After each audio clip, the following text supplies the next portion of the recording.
నిన్ను తలవని రోజు ఉన్నదా అయ్యప్ప నిన్ను కొలువని రోజు ఉంటదా అయ్యప్ప నువ్వు లేని చోటు ఉన్నదా అయ్యప్ప నువ్వు రావనే మాట ఉంటదా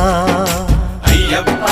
నిన్ను తలువని రోజు లేదు నువ్వు లేని చోటు లేదు నిన్ను ధ్యానించకుంటే నాకసలే బతుకులేదు నిన్ను తలువని రోజు ఉన్నదా అయ్యప్ప నిన్ను కొలువని రోజు ఉంటదా అయ్యప్ప